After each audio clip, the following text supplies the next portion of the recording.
Hey everyone, welcome back on the first episode of Balwinder talk show. और आज के जो हमारे गेस्ट हैं वो है मिस्टर प्रतीक प्रजापति, जो कि एक ऑथर हैं और इनके पास वैदिक हिस्ट्री, फिलॉसफी, साइकोलॉजी और एजुकेशन की एक्सपर्टीज़ है। और आज हमने इनसे बात की है हमारे मॉडर्नाइजेशन, टीनेजर्स के बारे में, हमारे वैदिक फ़िलॉसफी के बारे में, मेडिटेशन के बारे में। इसके साथ साथ मेडिटेशन से हम कैसे अपनी स्पिरिचुअल ग्रोथ और अपनी सेल्फ ग्रोथ कर सकते हैं। पॉडकास्ट थोड़ा लंबा है तो प्लीज़ पेशेंस के साथ बैठना और इसको आराम से सुनना। बहुत ही लर्निंग और बहुत ही नॉलेजेबल कंटेंट है इसमें। सो मेक श्योर कि आप पेशेंस के साथ बने रहेंगे। स्टार्ट करते हैं। First of all welcome sir on Balwinder talk show. Thank you so much for invite. Sir यहाँ पे जो फर्स्ट मेरा एक आपसे रिक्वेस्ट होगी वो ये होगी कि आप जो वैदिक फ़िलॉसफी है, जो वैदिक पीरियड है, उसका थोड़ा ओवरव्यू दीजिए उसके बारे में कि वैदिक फ़िलॉसफी है क्या। ऐसे वैदिक फिलोसॉफी का ओवरव्यू ऐसे देना चाहे तो उसी का पूरा एक एपिसोड बन जाएगा, 1-1.5 घंटे का। वैसे ही तो इतना इजी तो नहीं है कि हम सिर्फ कुछ शब्दों में या फिर कुछ वाक्य में इसको बता दें, पर हम आपको पूरा ओवरव्यू भले ना दे पाए, पर इतना ज़रूर बताना चाहेंगे कि वैदिक फिलोसॉफी बनी है वो भगवान से सीखी आ रही है।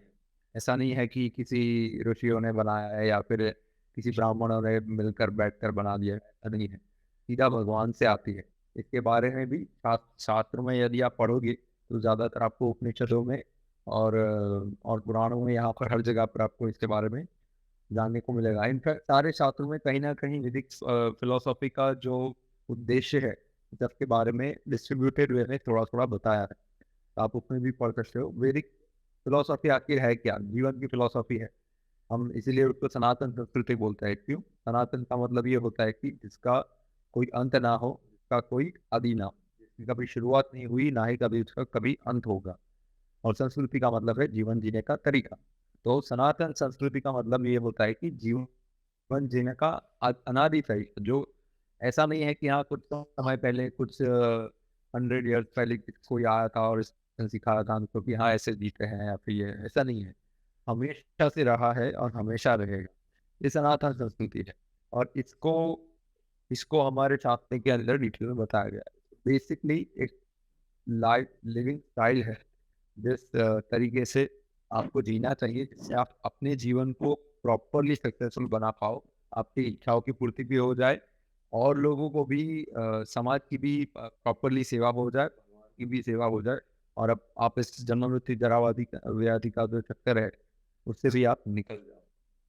तो इससे ही एक रिलेटेड क्वेश्चन है कि जो ह्यूमन एग्जिस्टेंस है, ह्यूमन एग्जिस्टेंस है क्या और इसमें नेचर का क्या रोल है। इसके बारे में आपको पढ़ना होगा तो हमने एक पुस्तक लिखी है, यदि आपको पता हो तो, बेसिक ऑफ सनातन संस्कृति, बॉस, जिसका इंग्लिश और हिंदी 2 वर्जन है।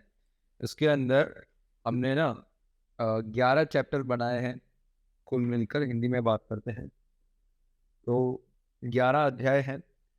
11 अध्याय में पहला अध्याय है आत्मा का मूल ज्ञान, दूसरा है परमात्मा का, तीसरा देवी देवता का, और चौथा है प्रकृति का मूल ज्ञान। तो चौथे अध्याय में हम इसके बारे में डिटेल में बात करते हैं कि प्रकृति क्या है, प्रकृति का पर्पस क्या है, प्रकृति क्यों बनाई गई है, और भगवान क्या है। स्टार्टिंग में हम ये बात करते हैं कि आत्मा क्या है, मतलब कि हम कौन है। फिर बात करते हैं कि परमात्मा कौन है, भगवान कौन है, तीसरा देवी देवता कौन है, उनका मूल ज्ञान, और चौथा प्रकृति।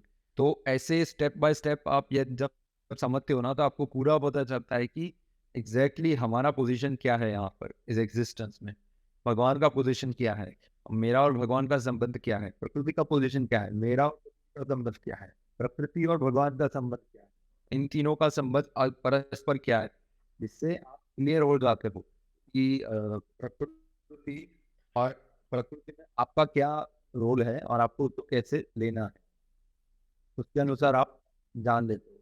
पर यदि आपको बेसिक वे है तो प्रकृति क्या है, प्रकृति जनरली वो सब कुछ है जिसके जो आप अपने आसपास देख पा रहे हो, जो कुछ भी हो, पेड़ ले लो, ज़मीन ले लो, आसमान ले लो, सब कुछ अभी जो हमारा भगवान है, प्रकृति है, वो भगवान की बहिरंगा शक्ति।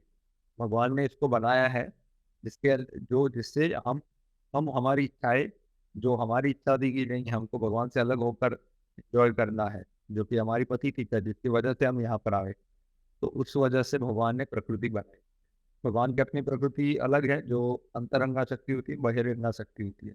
पर शॉर्ट में बोले तो ये जो हमारे आस-पास है ये सब प्रकृति है। भगवान इसीलिए बनाई कि जिससे हमारी जो इच्छाएँ हैं, जो हमारा इल्यूज़न है कि हमारी इच्छा को पूरी करने से हम खुश होंगे। ये हमारा इल्यूज़न है, जो पूरा इल्यूज़न पूरा करने के लिए भगवान ने बनाया है। और प्रकृति हमको सिखाती है कि आप प्रयास तो कर सकते हो, पर सच में एन्जॉय नहीं कर सकते। आप कितना भी प्रयास कर लो। तो जैसे अभी आपने ब्रह्मचार्य का ज़िक्र किया, तो एक सक्सेसफुल पर्सन की लाइफ में ब्रह्मचार्य का क्या रोल होता है? ब्रह्मचर्य है क्या वैसे? ब्रह्मचर्य यही है कि आप आइडियल वे में जीवन जीते हो। एक आइडियल लाइफ़स्टाइल है, जिसमें आप संयम से जीते हो। देखो, ब्रह्मचर्य का बेसिक सबसे सेंट्रल यदि एक वैल्यू है तो वो है संयम। संयम का मतलब है कि कंट्रोल। जब बच्चा पैदा होता है, तो उसको पता है कि खाना खाना है। जो भी आता है हाथ में, मुँह में डाल देता है। जो भी तो उसको ये नहीं सिखाना पड़ता है कि भई खाना कैसे खाना है या फिर खाना खाना भी है। ये कुछ सिखाना नहीं पड़ता। उसको ये सिखाना पड़ता है कि क्या खाना नहीं है, कब खाना नहीं है। तो संयम ही है जो सबको सिखाना आवश्यक है। ऐसा नहीं है कि लोगों को, जैसे कि आजकल लोग बोलते हैं कि भई यूनिवर्सिटी में सेक्स एजुकेशन देना चाहिए, हम नहीं सिखा रहे हैं, ये है, वो है। क्यों नहीं सिखा रहे हैं? सेक्स एजुकेशन नहीं दे रहे इसलिए ये सब हो रहा है। ट्रू, सेक्स एजुकेशन देना चाहिए। और उनको ये नहीं सिखाना है कि भई सेक्स करते कैसे हैं या फिर कैसे करना चाहिए, ये करना चाहिए, वो करना चाहिए, ये सब नॉनसेंस नहीं सिखाना है। उनको यही सिखाना है कि संयम कैसे करना है, इन थॉट्स पर संयम कैसे लाना है, कि आप रॉन्ग जगह पर लस्ट जहाँ पर कहीं पर नहीं होनी चाहिए, वहाँ पर जब आ जाती है तो उसको कैसे कंट्रोल करना है। आपको किसको किस नज़रिए से देखना है। तो ये सब चीज़ें सिखानी है, संयम ही सिखाना होता है और यही संयम ही सेंट्रल प्रिंसिपल है ब्रह्मचारी लाइफ का। और पहले के समय में जब गुरुकुल होते थे, तो गुरुकुलों के समय में सबसे पहला उनका जो प्रण होता था, गुरुकुल में आने के बाद तुरंत ही, तो पहला प्रण होता था ब्रह्मचर्य का। वो अपने गुरु को वो देते थे, प्रतिज्ञा देते थे कि हाँ, आज से हम प्रण लेते हैं कि हम ब्रह्मचारी रहेंगे, कठोर जीवन जिएँगे और कठोर जीवन के साथ हमारा विद्या का अर्जन करेंगे और टाइम वेस्ट नहीं करेंगे। तो यही ब्रह्मचर्य का सेंट्रल रोल है। और यदि आप अपने अपने जीवन को संयम में बनाकर चलते हो ना, तो जीवन में किसी भी एरिया में आपको जाना है, पैसे भी कमाने हैं, अध्यात्म में भी आगे बढ़ना है, सेवा भी करनी है, जो भी कुछ करना है ना, हर किसी में आप आगे बहुत अच्छे से बढ़ सकते हो। पर यदि आप ब्रह्मचर्य का पालन नहीं करते हो तो फिर वही स्लो डाउन गति हो जाएगी, आप डिस्ट्रैक्टेड हो जाओगे, आपका फोकस नहीं रहेगा सही से, कहीं पर भी आपका मोटिवेशन नहीं रहेगा, कहीं पर भी हर बात में लेजी हो जाओगे, आपका शरीर इतना ताकत नहीं रहेगा उसके अंदर। हर प्रकार की जो मॉडर्न बीमारियां है ना, वो उसी में से शुरू होती है। जब तक आप ब्रह्मचर्य का पालन नहीं करते हो, सब आएगा। जब आप ब्रह्मचर्य का पालन करना शुरू करते हो, तब ये सब कुछ डिक्लाइन होना शुरू होगा। आपके अंदर फोकस बढ़ेगा, आपका मोटिवेशन बढ़ेगा, आपको नेचुरल अंदर से पैशन बढ़ेगा कि नहीं मेरे को ये करना है। आपके अंदर उत्साह बढ़ेगा, शारीरिक रूप से आप ज़्यादा अच्छे होगे, मानसिक रूप से अच्छे होगे, आध्यात्मिक आपकी उन्नति है वो अच्छे से होगी, आपकी बीमारियाँ नहीं होगी इतनी ईज़िली, आपका शरीर ज़्यादा स्टैमिना बढ़ाकर रहेगा। सारे जो अच्छे अच्छे गुण हैं ना, वो सब आपके अंदर ऑटोमेटिकली आने लगेंगे यदि आप ब्रह्मचर्य का पालन करते हो। अगर ब्रह्मचार्य का पालन कर रहे हैं, तो स्टार्टिंग में हमें ब्रह्मचार्य करते हुए एक मेडिटेशन या किसी कोच या गुरु की सहायता ज़रूरी होती है उसमें? क्योंकि अगर हम ब्रह्मचार्य पालन करें तो हमें कोई गाइडेंस उसमें चाहिए। गाइडेंस होता है तो बेस्ट होता है। यदि गाइडेंस है तो उत्तम है। पर आजकल क्योंकि इतने ब्रह्मचारी आपको मिलते भी नहीं हैं, तो आप इतनी ईज़िली लोगों को नहीं ढूँढ पाओगे जो सच में ब्रह्मचर्य का पालन करते हैं और उसका प्रचार भी करते हैं। पर हाँ, गाइडेंस होता है तो बहुत ही ज़्यादा उसका फ़ायदा हो जाता है।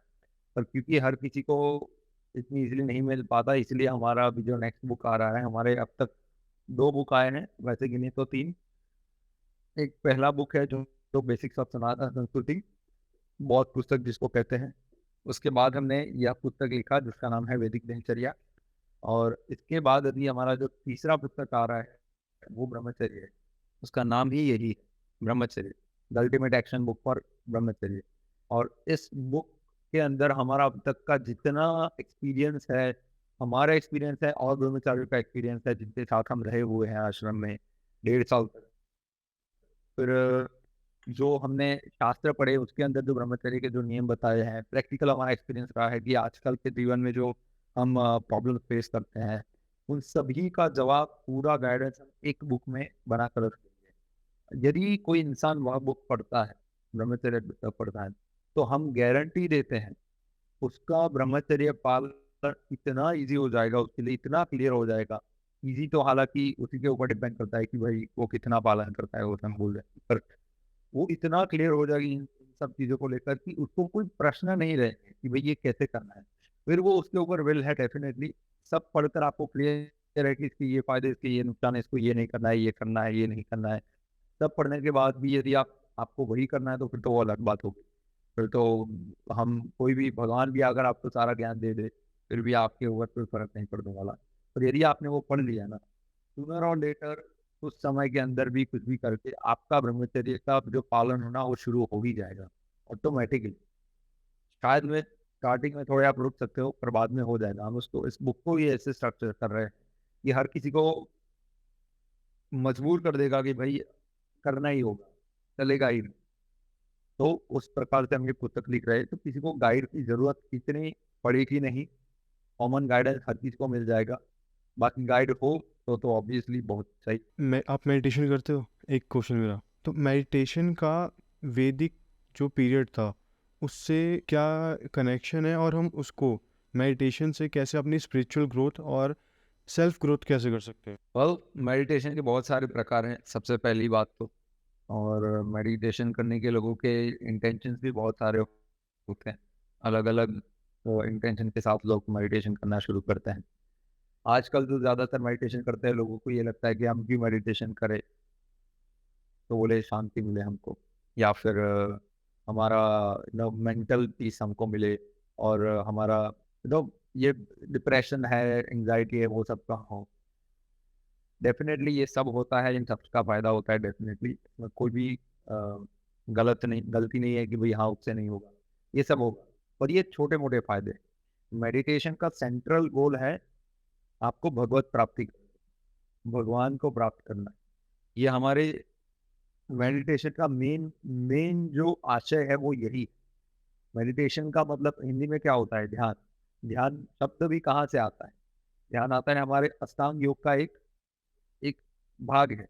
अष्टांग योग कौन से है? यम, नियम, आसन, प्राणायाम, प्रत्याहार, धारणा, ध्यान, समाधि। ये हमारे अष्टांग योग के 8 अंग है, उसमें एक आता है ध्यान। वो ध्यान करना क्यों होता है? आप ये सब आगे का करते हो, फिर ध्यान रखते हो भगवान के ऊपर। फिर भगवान को आप जिस रूप में, निराकार रूप में अगर देखते हो तो आप निराकार रूप का ध्यान रखते हो। यदि आप साकार रूप में देखते हो तो उनके साकार रूप का ध्यान रखते हो। यदि आप किसी पर्टिकुलर डीटी को ध्यान में लेते हो, जैसे कि हम भगवान कृष्ण को, भगवान राम को, इनको ध्यान में लेकर ध्यान धरते हैं, तो हम उनका करते हैं। तो ध्यान के अलग अलग प्रकार है, उनमें से हमारा जो सेंट्रल कलयुग में जो सबसे ज्यादा इफेक्टिव बताया गया है वो है हरि नाम का जाप। नाम जाप, नाम जाप ही सबसे ज्यादा इफेक्टिव माना जाता है। और बताया काफी सारे ऋषि मुनियों ने, काफी सारे संतों ने, और भगवान ने स्वयं भी बताया है यह चीजें कि कलयुग के अंदर आप और कोई जो यहाँ पर ध्यान करोगे या फिर पर धरोगे या फिर किसी त्राटक करोगे, कहीं पर लाइट पर कहीं ध्यान धरोगे, जो कि हम बहुत लोग नाटक भी करते हैं, उन सब का इतना कोई फायदा नहीं है क्योंकि वो प्रैक्टिकल नहीं है इस समय कलयुग में। कलयुग में हमारा फोकस इतना रहता भी नहीं है वैसे भी। तो कलयुग में इसीलिए नाम जप के बारे में बताया गया है कि नाम जप से ही आपको, जो सतयुग में जो करोड़ों करोड़ों साल लोग ध्यान धरकर जो फल पाते थे, वो कलयुग के अंदर सिर्फ आप नाम जप से ध्यान उसका फल पा सकते हो, जो कि आपकी आपकी माला के साथ आप भगवान का नाम जप कर सकते हो। हम करते हैं हरे कृष्णा महामंत्र का, हरे कृष्णा कृष्णा कृष्णा हरे हरे, हरे राम राम राम हरे हरे। इस माला का हम, इस मंत्र ये एक बार हुआ, ऐसे 108 बार करोगे तो एक माला पूरी होती है। और वैसे ही हम 16 बार डेली करते हैं। जनरली रफली 2 ढाई से 3 घंटे लगते हैं। सो हमारा डेली का 2 ढाई से 3 घंटे का मंत्र मेडिटेशन रहता है जो हम करते हैं। और ये हम काफ़ी समय से करते आए हैं। काफ़ी खास बार बीच में शुरू तो वैसे हमने 8 साल पहले किया था, बीच बीच में कम हो जाता है, बढ़ जाता है, कम जाता है। पर पिछले काफ़ी समय से हम थोड़ा हमारा तो कर ही रहे हैं रेगुलरली। डेली का 2 से 3 घंटा। जैसे नाम जप होता है वो एक आसन में बैठ के करना चाहिए? ऐसा कोई हार्ड एंड फास्ट रूल नहीं है। मतलब नाम जप का सिंपल रूल ये है कि आपके मुंह से बोलना है और कान से सुनना है। सिंपलेस्ट रूल ये। ध्यान कैसे करना है? आप बोल रहे हो जो नाम, वो शब्द आपको सुनाई देना चाहिए और आपका मस्तिष्क उसके अंदर खोया हुआ होना चाहिए। कि आप बोल रहे हो जब हरे कृष्णा कृष्णा कृष्णा हरे हरे, हरे राम राम राम हरे हरे। जब आप ये बोल रहे हो तो एक एक शब्द उसके बारे में सोचना है। आपको नई नई चीजें नहीं सोचनी, सिर्फ कॉन्सेंट्रेट करना है कि हाँ, हरे कृष्णा कृष्णा कृष्णा हरे हरे, हरे राम राम राम हरे हरे। ऐसे ही आपको जब करना है। जैसे कि हमारी ये माला है, ठीक है, हमने ये माला ली, यहाँ पर हमने पकड़ा, यहाँ से एक पकड़ना है, हरे कृष्णा कृष्णा कृष्णा हरे हरे राम राम राम हरे हरे। फिर दूसरा ऐसे, हरे कृष्णा कृष्णा कृष्णा हरे राम राम राम हरे हरे। फिर तीसरा ऐसे हमको माला करनी है। आपको ध्यान देना है सिर्फ नाम पर, कुछ भी नया नहीं सोचना है, कुछ भी आपको भगवान का फॉर्म भी सोचने की कोई आवश्यकता नहीं है। सिर्फ जो शब्द है ना भगवान का नाम, उस पर ध्यान देना है।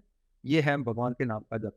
यदि आप डेली ये कर लेते हो तो आपके अंदर आपको 1 डेढ़ महीने में आपको क्लियर डिफरेंस देखने को मिल जाएगा कि आपकी कॉन्शियसनेस कितनी साफ होने लगी है, आपके अंदर दया भाव कितना बढ़ गया है, आपके अंदर फियरलेसनेस कितनी बढ़ गई है, आपको भगवान के प्रति जो पहले जो आकर्षण था उससे अभी कितना आकर्षण धीरे धीरे बढ़ने लगा है, आपकी आदतें सुधरने लगी है। सुधरने डायरेक्टली नहीं लगेगी, इनफैक्ट शुरुआत यहाँ से होगी कि आपकी बुरी आदतों के प्रति आपकी घृणा बढ़ने लगेगी। कि मतलब आप पहले यदि सिगरेट पीते हो ना या स्मोकिंग करते हो ना, तो पहले आपको कम इच्छा होती थी, पर जब आप ये करना शुरू करोगे ना तो आपको धीरे धीरे धीरे उसके प्रति घृणा उतनी बढ़ने लगेगी कि एक हद के बाद आप फ्रस्ट्रेट हो जाओगे, भाई बस अब तो छोड़ ही देना है, पता मेरे को करना है। क्योंकि जीवन में या तो आप गंदे हो सकते हो या तो आप साफ हो सकते हो, आप दोनों नहीं हो सकते। तो ये माला आपके हृदय की सफाई करती है। जब आप माला करते हो आपके हृदय हृदय आपका साफ होता है। तो गंदगी होती है ना, वो आपको नहीं, क्योंकि आप हर बार स्मोकिंग करते हो, कुछ भी गलत काम करते हो, तो आपका हृदय गंदा होता है और ये सफाई करती है। तो पुश आउट करते रहते, सफाई की जाती है। तो जितनी बार आप गंदगी डालना चाहते हो ना, आपका हृदय ही वो मना कर रहा है कि ये क्या कर रहा है, छोड़िए सब, इसको हटाओ मेरे सामने। वैसे ही जितनी बार सफाई करोगे इतनी बार हृदय पे रेजिस्ट करेगा, फिर एक नेचुरल पोजीशन पर आ जाएगा जब हृदय क्लीन होने लगा है अच्छा खासा। फिर वो गंदगी को कभी एक्सेप्ट ही नहीं कर पाएगा, फिर वो छोड़ देगा, भाई नहीं चाहिए आप छोड़। तो ऐसे आपकी आदतें भी सुधरने लगती है। इसलिए मंत्र मेडिटेशन बहुत ही ज्यादा आवश्यक है यदि आपको जीवन में अध्यात्म में आगे बढ़ना है। अध्यात्म छोड़ो, आपको वैसे ही फोकस भी क्लियर करना है, ये सब भी करना है ना, फिर भी आप इसका सहारा हमेशा ले सकते तो तभी यही रीज़न है कि जब हम मेडिटेशन करते हैं सबसे पहले हमारे अंदर से बैड थॉट्स आते हैं। जी। ये गंदगी सफाई हो रही है। जब हम नहाने जाते हैं, तो जब कोई नहाने जाता है बाथरूम में, लगते गंदा होकर वहां से खेल खेल के आया है, क्रिकेट खेल के आया है, एकदम गंदा धूल धूल होकर आया है, लड़का, जैसे कि कोई बच्चा है वैसे धूल धूल होकर आया है, वो जाएगा बाथरूम में नहा रहा है, और बीच उसके नहाने के बीच में ही आप दरवाजा खोल के देख लोगे तो क्या दिखेगा? आपको दिखेगा कि भाई पूरा पूरा झाग झाग है ज्यादा। इनफैक्ट जो गंदगी थी उससे भी ज्यादा गंदा लगता है। तो वो सारी गंदगी फिर आपको दरवाजा बंद कर देना है, बस उसको नहाने देना है। कि समय जैसे आपका आगे बढ़ेगा वैसे ही आपको पता चलेगा कि अंत में आप वो साफ सुथरा निकल के बाहर आएगा। तो ये जो स्टार्टिंग का समय है ना, तब आपको ऐसा लगता है कि गंदे टॉप बढ़ रहे हैं। अब चल ही रहा है, मतलब पहले इतने गंदे नहीं थे और गंदे आ रहे हैं। पहले तो इतना बुरा नहीं, अब तो और गंदे विचार आने लगे हैं। तो मतलब ये माला छोड़ दो, ये नहीं करना, इससे तो और गंदे विचार आते हैं। तो क्या करें? तो ये प्रोसेस है, आपको प्रोसेस को फॉलो करना है। ऐसा नहीं है कि अरे ये तो मैंने नहाना शुरू किया, मैं तो और गंदा हो गया, छोड़ दो अभी नहीं नहाना है। ऐसा नहीं है, ऐसे काम नहीं होता। आपको प्रोसेस को फॉलो करना है, आपको नहाते रहना है, नहाते रहना है, आप क्लियर हो जाओगे। तो ऐसे छोड़ नहीं देना चाहिए बीच शुरू करने के बाद। गंदे थॉट्स आते रहेंगे, फिर भी नाम जप करते रहना है, अपने अपने दिमाग को, अपने मन को मारते रहना है। जब भी ऐसे थॉट आए, थोड़ा जोर से चैंट कर लो, जैसे कि हम करते हैं, हरे कृष्ण कृष्ण कृष्ण हरे हरे, हरे राम राम राम हरे हरे। ऐसे माला करते करते एकदम से कोई अलग थॉट आ गया और लगा, फिर रियलाइज होता है कि अरे मैं तो और थॉट में चले गया। तो जोर से बोल दो, हरे कृष्णा कृष्णा कृष्णा हरे हरे, हरे राम राम हरे हरे। ऐसे हटा दो थॉट को और फिर से फोकस करो, हरे कृष्णा कृष्णा हरे हरे, हरे राम राम हरे हरे। यही मेडिटेशन का बहुत है। ऐसे ही आप ज्यादा फोकस बढ़ा पाते, ऐसे ही आप धीरे धीरे और ज्यादा मेच्योर होते हो। यही वे। तो जैसे हम कहते हैं कि हमारा जो भविष्य है वो पहले से ही तय है, तो हमारा जो प्रेजेंट है उसका कोई इफ़ेक्ट होता है? अगर हमारा भविष्य पहले से ही तय है तो हम प्रेजेंट में अगर भविष्य तय, ऐसा नहीं है कि भविष्य तय होता है, आपका प्रारब्ध तय होता है। सिचुएशन आने वाली है ना, वो तय होता है। उसमें रिएक्ट क्या करोगे वो तय नहीं। जैसे कि परीक्षा में एग्जाम पेपर क्या आने वाला है, यह तय है, पर आप क्या लिखने वाले हो ये तय नहीं है। वो तो आप ही के आप में है ना, फिर उसके अनुसार आपको रिजल्ट मिले। तो आपका एग्जाम पेपर रेडी है, भगवान ने आपका एग्जाम पेपर, जो आपका एग्जामिनर है उसने लिख लिया है। क्यों? क्योंकि उन्होंने पढ़ाया है आपको, उनको पता है कि अच्छा मैंने ये पढ़ाया है, इतना इतना ये लड़का पढ़ाया है, तो उसके हिसाब से मुझे इसको ये प्रश्न एग्जाम में दे। आपके आपने आपको जो पढ़ाया गया है पिछले जन्म में, उसके हिसाब से आपके कर्मों के अनुसार यदि आप पास हुए हो तो आपका नेक्स्ट एग्जाम आएगा, नहीं हुए तो वही वाला एग्जाम फिर से आएगा। पर आपके पास कर्मों के अनुसार आपको इस जन्म में आपका एग्जाम पेपर मिलता है जो फिक्स। पर उसमें आप क्या लिखते हो उस पर डिपेंड होता है कि आप अगर पास हो गए तो नेक्स्ट जन्म में आपका ऊपर जाएगा, आपको अच्छे सिचुएशन मिलेगा, अच्छे आप ऊपर के लोगों में जाओगे, नहीं तो इसी लोगों में आपको अच्छा वेल्थ, अच्छा बॉडी, अच्छा जन्म, ये सब मिलेगा। अगर नापास हुए तो फिर लोअर जाओगे या फिर उसी में रहोगे। तो ऐसे होता है, ऐसा नहीं कि सब कुछ फिक्स होता है। जो आने वाला है आपके जीवन में, दुख आने वाले हैं फिक्स है, सुख आने वाला है फिक्स है, आपके जीवन में प्रसिद्धि आने वाली है फिक्स है, पैसे आने वाले हैं फिक्स है। पर जब ये सब आ रहा तो आप कैसे रिएक्ट करते हो, आप इसको कैसे डील करते हो? अब लोग बोलते हैं कि भाई यदि मेरे जीवन में इतना आने ही वाला है तो मैं कुछ करूँ ही क्यों। ऐसा नहीं होता। आपके जीवन में भगवान ने आपके लिए इजी कर लिया। लेट्स से आपके अच्छे कर्म थे तो आपका एग्जाम पेपर इजी आ गया, आपको जो पढ़ाया गया था, आपने जो पढ़ा है वही आएगा। बट उसके बाद लिखना तो आपको ही है ना। आप लिखते ही नहीं हो, आप देखते हो पढ़ते हो, अरे वाह ये तो सब अच्छा है, तो ये सारे प्रश्न आते हैं मेरे को 100 आउट ऑफ 100, पर मैं लिखूंगा नहीं, तो फिर रिजल्ट में तो जीरो ही आएगा। ये बेस कहते हैं, भगवान आपको ये सारी चीजें देते हैं। ना कि ऐसा है कि नहीं आप पेपर भी नहीं लिखोगे फिर भी आपके मार्क्स आ जाएंगे, ऐसे नहीं होता। आपको, आपका लक्ष्य क्या है, आपका प्रारब्ध पुराने समय का ये है कि हाँ आपने अच्छे से पढ़ाई की थी और भगवान ने उसके हिसाब से वही प्रश्न आए जो आपने पढ़े थे, तो आपका लक हो गया। कुछ लोगों को ऐसा नहीं होता, कुछ लोगों ने जो पढ़ा है उससे उल्टा है, वो वाला नहीं आया तो उनका लक डाउन हो गया। फिर भी यदि वो लिखेंगे, सही से लिखेंगे, सही से डील करेंगे, थोड़ा सोचेंगे, ज्यादा दिमाग लगाएंगे और कुछ करके लिखेंगे अच्छे से, तो उनके मार्क्स बढ़ेंगे। पर ये बंदा जिसने पढ़ा है, जिसको पता है, जिसका एज इट इज पेपर आया है जो उसने पढ़ा है, फिर भी नहीं लिखेगा तो उसका कोई हार्स नहीं है। तो वो लिखेगा, उसको पता है अच्छा मेरे को सब आता है, तो सब लिख दिया, सारे मार्क आ गए। कर्म का पूरा ऐसे काम होता है। ऐसा नहीं है कि भाई नहीं सब फिक्स है, यही होने वाला है, यही जब है, तो मैं क्यों करूँ। ये मूर्खता है, ये गलत गलत वे है कुछ। तो अगर हम देखें तो ये सारा कर्म पे निर्धारित है कि जो प्रेजेंट में हम कर्म करेंगे फल उसी के अकॉर्डिंग मिलेगा हमें। हाँ, पुराने किए है उससे अभी आप भोग रहे हो, अभी करोगे उससे आप भविष्य में भोगोगे, वही है।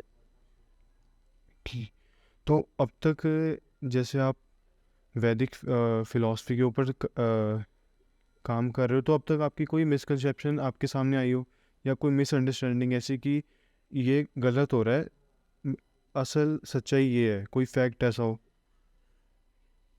किस चीज़ को लेकर?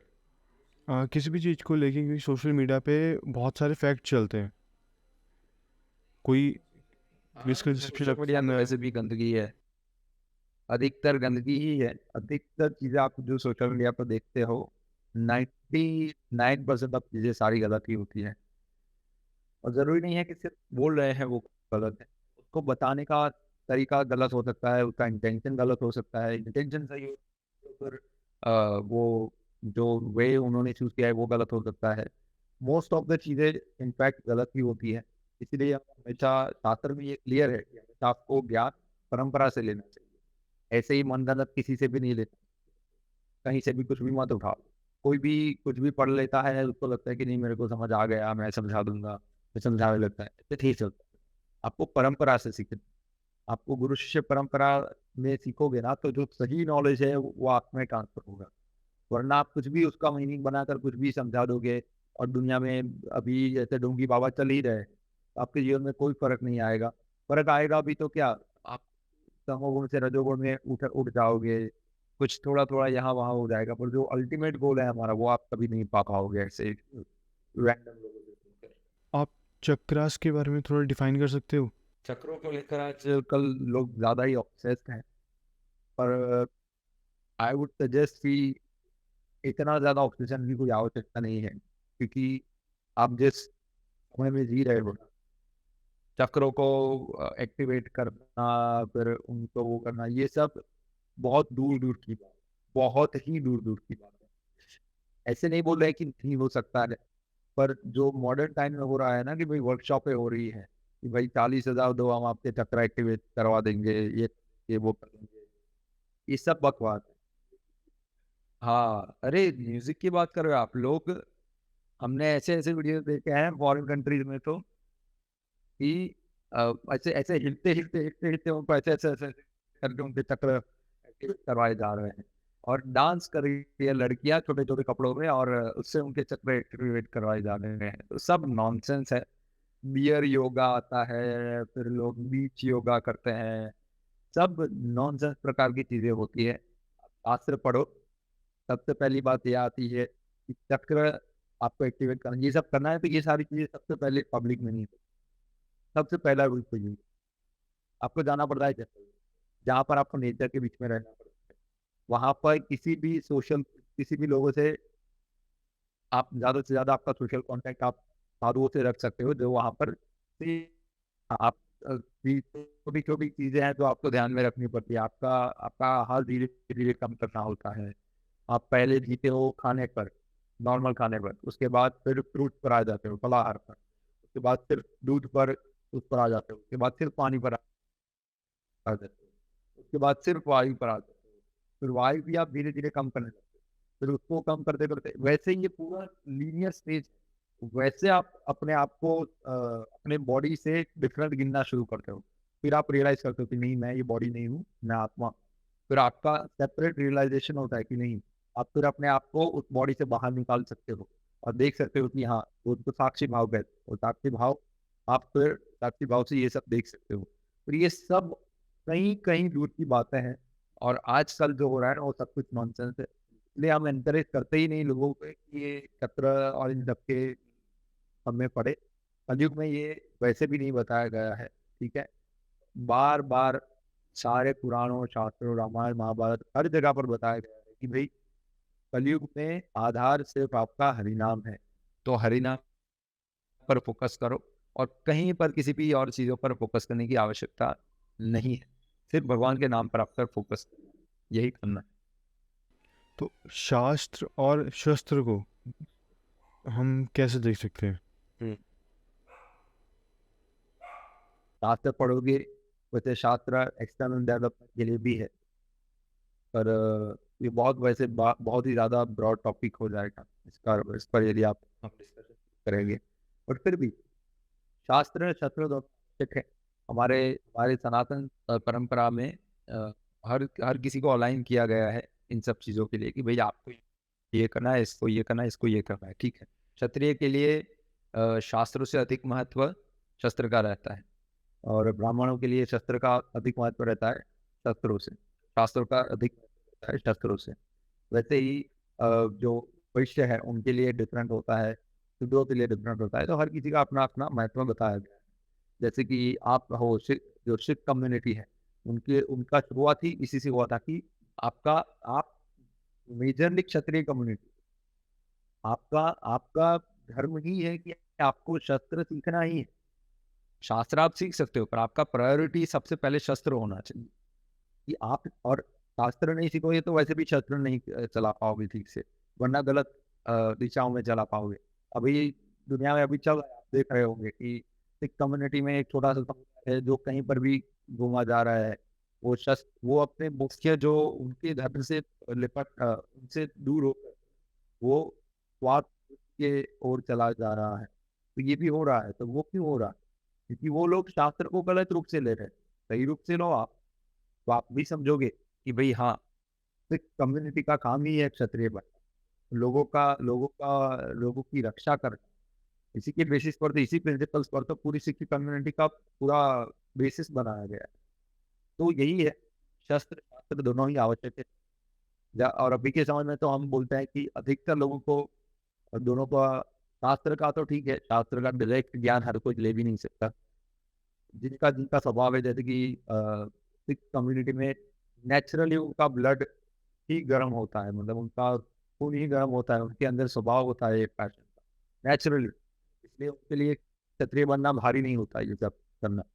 वैसे ही वैश्य कम्युनिटी में जो जन्म लेते हैं, जनरली उनका ऐसा होता है कि जन्म से ही उनका नेचुरल इंक्लिनेशन को एकत्रित करने में होता है, पैसे को एकत्रित करने में होता है। ऐसा नहीं है कि बस कमाया फिर उड़ा दिया, नहीं, पर एकत्रित करना उनका स्वभाव होता है। फिर उसका उपयोग, अच्छे लोग होते हैं वो धन के लिए करेंगे, बुरे लोग हैं वो गलत चीजों के लिए करेंगे।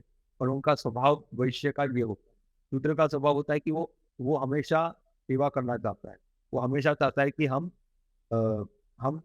सेवा करें जो सही काम कर रहे हैं। तो उनका नेचुरल स्वभाव ये रहता है, उनको इंटरेस्ट होता है आर्ट में, उनको इंटरेस्ट होता है वेलफेयर में, उनको इंटरेस्ट होता है क्राफ्ट में, उनको इंटरेस्ट होता है चीज़ें बनाने में, बड़ी करने में। ये जो भी बिल्डर्स हैं, जो भी बड़े बड़े फैशन डिजाइनर्स हैं, जो भी अभी आप जियोलॉजिस्ट ले लो, जो भी ये अभी का लॉजिस्ट लॉजिस्ट चीज़ें होते हैं ना, ये सारी चीज़ें सब शूद्र ही है।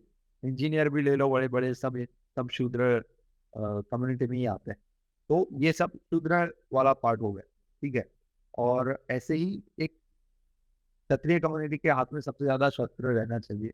पर अभी के समय में आवश्यक है कि हर ज्यादातर लोगों को शस्त्र शस्त्र की विद्या कुछ हद तक तो लेनी ही चाहिए, क्योंकि अभी समय ऐसा चल रहा है कि आप सभी को कभी भी कहीं पर भी और अपनों की जो रक्षा करनी है उसकी जरूरत आपको पड़ेगी। तो शस्त्र का आपको हमेशा प्रैक्टिस करना चाहिए। और शास्त्र का क्या है, शास्त्र तो हर किसी के घर में होने ही चाहिए। मतलब हम नहीं कह रहे कि सब कुछ पढ़ लो, पर बेसिक एटलीस्ट आप पढ़ो, भगवत गीता शुरू करो, रामायण शुरू करो, महाभारत शुरू करो। ये तीन तो सबसे ज्यादा बेसिक, ये तीन तो हर किसी के घर में होने ही चाहिए, हर किसी को पढ़ने ही चाहिए, पढ़ाने ही चाहिए। तो ये तो है ही। यदि आप इतना इतना नहीं, आप अपनी संस्कृति भी खो दोगे, अपने मूल्य खो दोगे, अपनी खुद की वर्थ जो वैल्यू है ये भी खो दोगे, और अल्टीमेटली आप पूरा अस्तित्व अपना खो ही दोगे। आप किसी और का कल्चर अपना लोगे, फिर उनमें भी खो जाओगे, उनमें भी वो लोग आपको ऐसा नहीं बोल रहे हैं। आप फॉरेनर्स का कल्चर हम लोग ले रहे हैं। फॉरेन कंट्रीज में तो लोग इंडियंस को डाउन ही मानते हैं, वो तो ये मानते हैं अरे ये छोड़ो ना, ये तो इंडियन है, छोड़ो ये है वो। तो ना ही आप ये कुत्ता रहता है घर का, ना ही डांट का, कहीं के भी आप नहीं रहते हो, ठीक है, जब एक जगह से छोड़ते हो। इससे अच्छा है घर के रहो, अपनी संस्कृति का पालन करो, उसमें भी पालन करके भी ऐसा दिखता है आपकी वो सुखी है, सुखी नहीं है वो, ठीक है। हम अभी विदेश नहीं है, हम देख पा रहे हैं आसपास क्या चल रहा है, ठीक है। तो उतना भी कुछ अच्छा नहीं है, इन संस्कृति का पालन करना चाहिए। और उसके लिए हमारे लिए जो हमारे संस्कृति के शास्त्र है उनको पढ़ना बहुत ही आवश्यक है। तो एक लाइन है, धर्मो रक्षिता, धर्मो रक्षिता और वो है धर्मो रक्षति रक्षिता। हाँ जी, इसके बारे में क्या विचार है? इसको समझा सकते हो आप थोड़ा सा? वैसे ये बहुत बड़ा टॉपिक है हमारा। अभी वीडियो लिस्ट में भी उसका नाम रखा ही है, हमें हमें इस पर एक वीडियो बनाना ही है। पर सिंपली यह बोले तो धर्म ना, धर्म है क्या? धर्म बेसिकली देखें तो नियमों का set of rules and regulation है जिसको आपको फॉलो करना है। वो मतलब एक परोक्ष रूप से देखे तो, प्रत्यक्ष रूप से देखे, परोक्ष रूप से जो रियल धर्म है वो तो बहुत ही गूढ़ चीज है, बहुत ही सूक्ष्म है, जो बहुत इजीली नहीं समझा जा सकता। पर अगर हम अभी के लेवल के बात बात करें तो सिंपली यही है कि धर्म is a set of rules आप फॉलो करते हैं। जब आप रूल्स को फॉलो करते हो तो आप सेफ रहते हो। सिंपल सी बात। हम जब किसी को बोलते हैं ना कि भाई रात को बाहर नहीं निकलना है, तो जब एक पिता अपने बच्चे को बोलते हैं कि रात को बाहर मत निकलो, ठीक है, वो अच्छी बात नहीं है, तो वो सिखाते हैं, वो रूल है, वो धर्म का एक रूल। उन्हें हम एक एग्जाम्पल दे रहे हैं कि पिताजी ने धर्म बनाया कि बेटी को नहीं जाना है, तो जब आप उस रूल का पालन करते हो तो आप सेफ रहते हो। और आप पालन नहीं करते हो तो आप बाहर जाते हो, लोगों की नजरों में आते हैं, चोर डकैत होते हैं, गलत मंशा वाले जो व्यक्ति लोग होते हैं वो आपको डैमेज करते हैं, आपको आपको हानि पहुंचाते हैं। तो फिर आप उसको, फिर उससे क्या होता है, आपको फिर धर्म की आपने रक्षा नहीं की, आपने उसी का पालन नहीं किया, तो फिर वो रूल्स का आपने हनन कर दिया, तो फिर उस रूल का पालन ना करने से आपका हनन हो गया। सेम वे, आप जब धर्म का पालन करते हो, धर्म में काफी सारी चीजें हैं जो आप हमको समझ नहीं आएगी इजीली, पर जब आप उसका पालन करते हो तो आपको पता चलता है कि नहीं, इसी से आपका रक्षण होता है। जैसे कि देवी देवता, जो उनका सम्मान करना, उनका जहाँ पर जरूरत पड़ती है वहां पर उनको यज्ञ देना होता है, और यहाँ पर होम देना होता है, या पर ये सब हमारा ड्यूटी में आता है। जब हमारी ड्यूटी जब हम पालन करते हैं तो ऑटोमेटिकली हमारा जीवन अच्छे से बन जाता है। ऑटोमेटिक, हमें कुछ एक्स्ट्रा करने की जरूरत नहीं पड़ती। जैसे कि पूरी दुनिया बनी कैसे है? ड्यूटीज और राइट, इन दोनों से बनी है। मेरी ड्यूटी है, वो तुम्हारा राइट बन जाता है, तुम्हारी ड्यूटी है, वो मेरा राइट बन जाता है। जैसे कि मेरी ड्यूटी है कि मैं अपना काम करूं। फॉर एग्जाम्पल, यदि मैं शूद्र हूं, तो मैं यदि अपनी ड्यूटी का पालन करूंगा ना, तो ऑटोमेटिकली औरों को फायदा होगा। औरों को फायदा होगा, वो अपनी ड्यूटी का पालन करेंगे, ऑटोमेटिकली मेरा फायदा होगा। ठीक है। क्षत्रिय की ड्यूटी है सबका रक्षण करना, ठीक है, और वैश्य वैश्य की ड्यूटी है कि सबका पालन पोषण करना।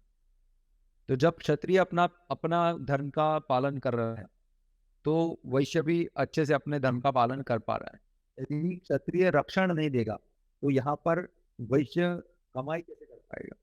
उसको यदि रक्षण नहीं मिला है, लोग बाहर से लोग आकर उसको लूट जा रहा है, ये सब हो रहा है, क्षत्रिय अपने धर्म का पालन नहीं कर रहा है, तो वैश्य अपने धर्म का पालन नहीं कर पा रहा है। तो जब धर्म हर कोई पालन करता है ना, तो ऑटोमेटिकली सिस्टम परफेक्टली चलता है।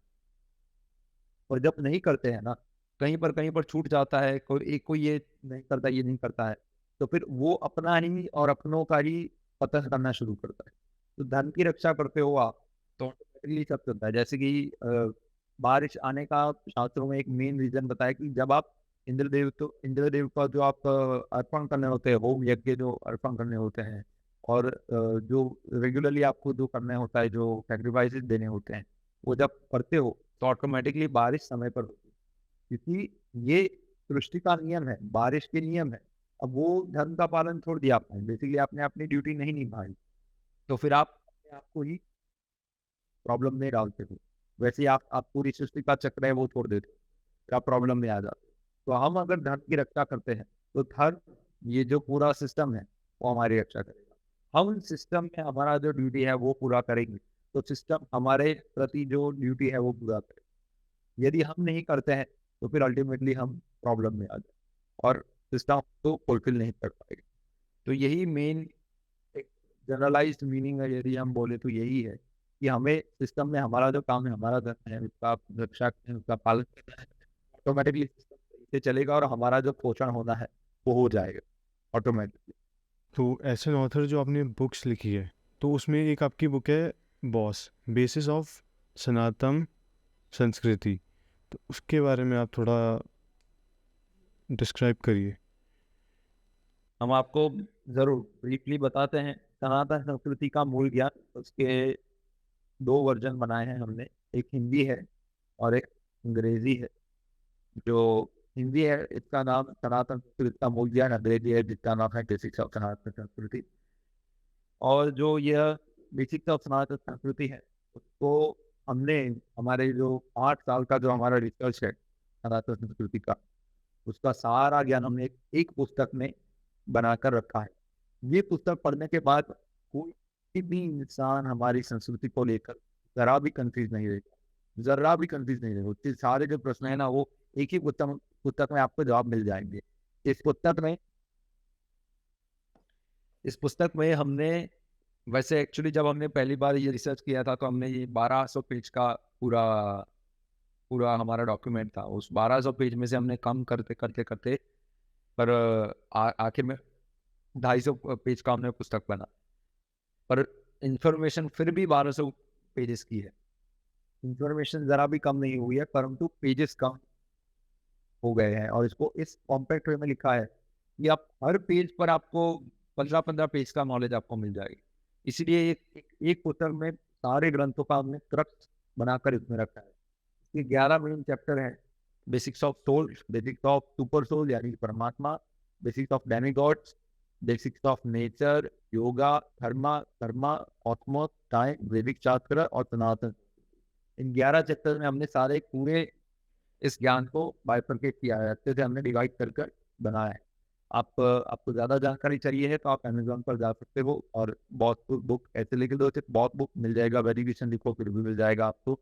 और वहाँ पर इंफॉर्मेशन भी है और आप रिव्यूज भी पढ़ो, आपको पता चल जाएगा कि ये बुक में एग्जैक्टली क्या है और इस बुक से आपको क्या मिलेगा।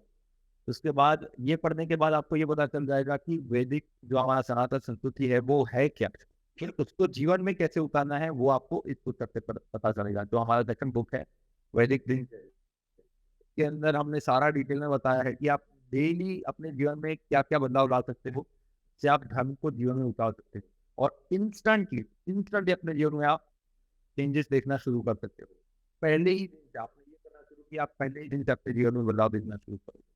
तो ये बुक्स हमने इसी उद्देश्य से लिखी है कि हमारे जो अभी के युवा है वो शास्त्र तो पढ़ नहीं पाते हैं क्योंकि ज़्यादा डिटेल में है, पढ़ते भी है तो भी समझ नहीं आता है, हर बार सही गाइडेंस नहीं होता है। तो इन बुक्स को इतनी सिंपली, इतनी सरल लैंग्वेज में लिखा है कि हर कोई इसका पालन कर पाए, हर कोई इसको समझ पाए, एकदम सरल लैंग्वेज में है और उसको अपने जीवन में उतार पाए और अपनी सनातन संस्कृति का पालन भी कर पाए और उसको फिर से भारत में स्थापित करने में अपना योगदान भी दे। तो इसलिए हमने ये दोनों पुस्तक लिखी है।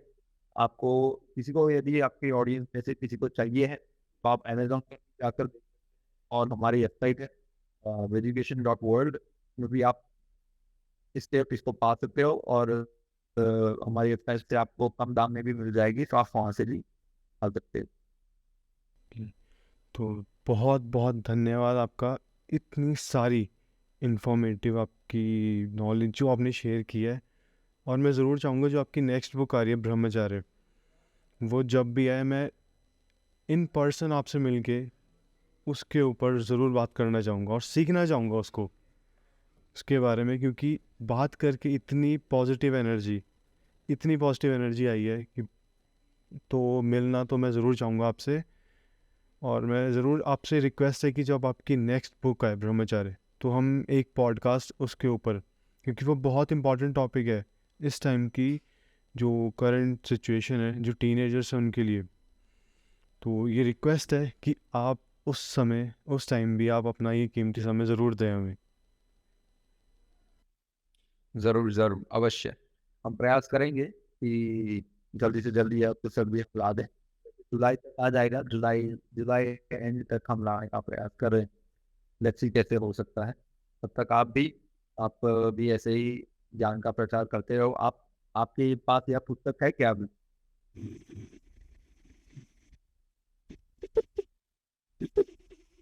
इस जल्दी से इस पुस्तक को लीजिए, पढ़िए, अपने जीवन में उतारिए और औरों को भी इस ज्ञान का आप प्रचार कीजिए। आपका पॉडकास्ट बहुत अच्छा है। आप ये भी कर सकते हो कि इसके ऊपर ज़रूरी नहीं है कि पॉडकास्ट में सिर्फ 2 लोग बात करें वही हो। एक इंसान भी बात कर सकता है। तो आप इसको पढ़ते हुए हमारे काफ़ी सारे लेक्चर्स भी हैं, उनसे समझिए। इसको पढ़िए और पढ़ते हुए एक-एक टॉपिक को लेकर आप बात कर सकते हैं कि आत्मा के बारे में आज हम इसके बारे में बात करेंगे कि भई हम कौन हैं? आत्मा क्या है? शरीर कैसे बना है? शरीर के कौन से अलग-अलग प्रकार के अंग होते हैं? सूक्ष्म शरीर कौन-सा है? और जो हमारा स्थूल शरीर है वो कैसा होता है, भगवान और आत्मा का संबंध क्या है। ऐसे एक ही टॉपिक पर लेकर आप छोटे-छोटे भी बना सकते हैं पॉडकास्ट। बहुत अच्छा रहेगा, इससे लोगों तक प्रचार भी पहुँचेगा, आप खुद भी पढ़ लोगे, औरों तक भी यह पहुँच जाएगा और हम सनातन धर्म की सेवा भी कर लेंगे। All in all win win situation है। हम हम आशा करेंगे कि आप अपने पॉडकास्ट को भी बहुत अच्छे से आगे बढ़ाओ। अभी आपका नया है, हम आपको अभिनंदन करते हैं कि आपने नया शुरू किया है। अभी शुरू किया है तो बहुत सारी चीज़ें अभी ढलक-मोलक रहेगी। सब कुछ ऑफ़िशियली अच्छा-अच्छा तो नहीं रहेगा। काफ़ी चीज़ें सीखोगे आप। हमने भी जब पहली बार हमारा यूट्यूब चैनल शुरू किया था तो बहुत कुछ एकदम ही लो लेवल का सब कुछ रहा। और धीरे-धीरे, धीरे जैसे जैसे हमने बनाया सब चीज़ें, वैसे ही हम वैसे ही हमने सीखा, नया-नया सीखा और हमने इम्प्रूवमेंट किया और अभी चीज़ें अच्छे से चल रही हैं, लोगों तक ज्ञान भी पहुँच रहा है और लोग अप्रिशिएट भी कर रहे हैं, लोगों का जीवन भी बदल रहा है और all and all win win situation again हो रहा है, हर कोई खुश है इस चीज़ को लेकर। हमारा मिशन है, मिशन पर हम काम कर रहे हैं, ज़्यादा से ज़्यादा लोग जुड़ भी रहे हैं, तो बहुत अच्छी बात है। आपने भी हमको यहाँ पर अपने पॉडकास्ट में इनवाइट किया, हमें बहुत ही आनंद हुआ।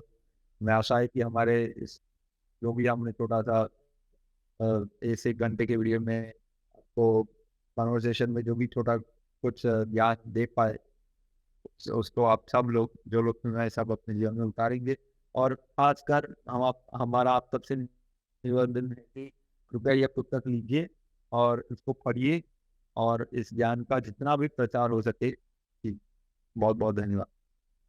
Thank you so much sir. Hare Krishna. Thank you so much guys for watching the podcast.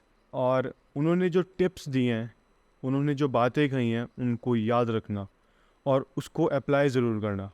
उनकी जो बुक्स हैं, उनका जो लिंक है, बाइंग लिंक, वो डिस्क्रिप्शन में। गो एंड बाय देम, उनको ज़रूर पढ़ना और बहुत ही हेल्पफुल रहेंगी वो बुक्स।